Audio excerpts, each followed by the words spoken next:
En Russie, il y a des libéraux qui ne veulent pas se rendre en Crimée russe car la Russie aurait, soi-disant, chouravé la Crimée de l'Ukraine.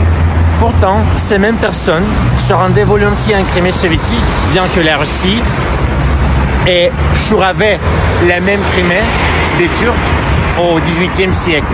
En réponse à cela, ces libéraux diront que la Russie ait pris la Crimée aux Turcs, c'est de l'histoire. Mais que la Russie ait pris la Crimée à l'Ukraine, c'est le présent, c'est une tragédie, c'est pas juste, blablabla. Quelle logique hypocrite.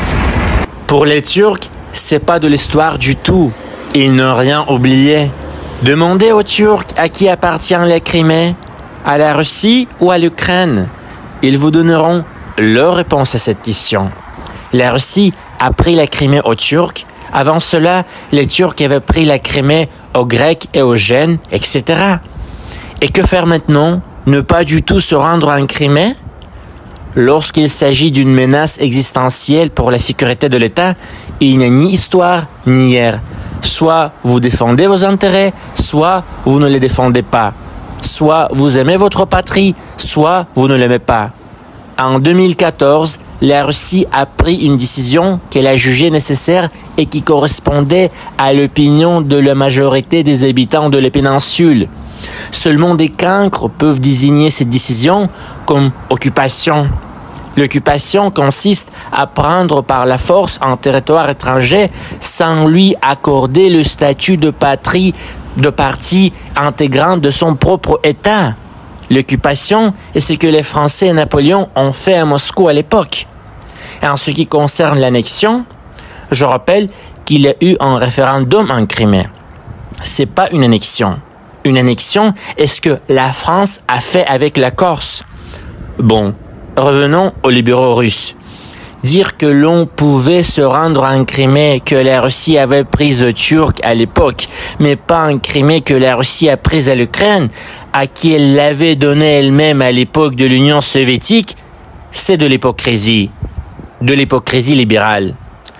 Contrairement aux Turcs, qui n'ont pas demandé l'avis des habitants de Constantinople quand ils ont annexé la ville, contrairement à la France qui n'a pas demandé l'avis des Corses quand elle a annexé la Corse, la Russie a d'abord fait un référendum en Crimée. Quoi? C'était un référendum malhonnête? Il était plus honnête que le coup d'État précédent à Kiev mené par les États-Unis. Si Constantinople, alias Istanbul, est la Turquie, si la Corse est la France, alors la Crimée est la Russie. Et vous les amis, qu'en pensez-vous? Êtes-vous d'accord avec moi? Du coup les amis, je rappelle, c'est moi, votre Azamat Strogov, votre Azamatix, le Gaulois de cœur, le Russe de souche, pas Grégoire, le Bob tout fragile, le Russe 100% pure souche, le Russe de naissance, évidemment le Russe de papier.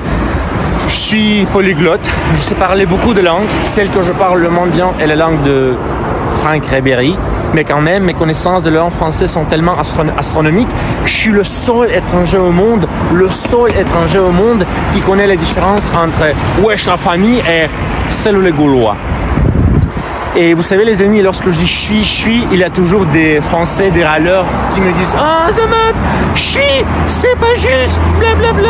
Les amis, je suis, c'est pour les étrangers qui apprennent le français. Les vrais Français, les Français de souche, on dit je suis, voilà. Je suis, c'est moche, c'est pas beau. Je suis, voilà. Allons, je déconne les amis. Je suis. Du coup, regardez quelle beauté. Voici la Moscova, voici le Kremlin. La cathédrale Saint-Basile, le Bienheureux. Si vous avez besoin d'un interprète à Moscou, je suis à votre service. Et de plus, si vous avez besoin d'un guide dans toute la Russie, je suis toujours à votre disposition car je suis un grand voyageur. Je connais la totalité des 11 fusées horaires de ma patrie. Imaginez, les 11 fusées horaires de ma patrie. J'étais partout. Je visitais chaque fusée horaire de ma patrie, l'extrême-orient russe, le Kamtchatka, l'île de Sakhaline, Vladivostok, la Yakoutie, la Sibérie, Irkoutsk, la ville de Michel Strogoff, le lac Baïkal, bien évidemment, Novosibirsk, la plus grande ville en Sibérie, Altaï, c'est une région en Sibérie. Et quoi d'autre? Bien évidemment, Yekaterinbourg, les Urals, la Russie européenne, l'océan Arctique, le Caucase du Nord, la Crimée, Kaliningrad, j'étais partout les amis. Je connais la totalité des 11 fusées horaires de ma patrie. Donc, je répète, si vous avez besoin d'un guide dans toute la Russie, je suis toujours à votre disposition.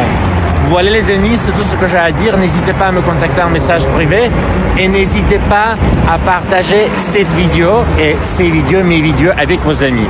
Et n'hésitez pas à me suivre sur Telegram, Instagram, Facebook et YouTube. De Russie en français, c'est moi, votre Azamat Strogov, votre Azamatix, le Gaulois de cœur, le Russe de souche. Bon baiser de Moscou, bon baiser de Russie. Quelle beauté! Salut, à bientôt.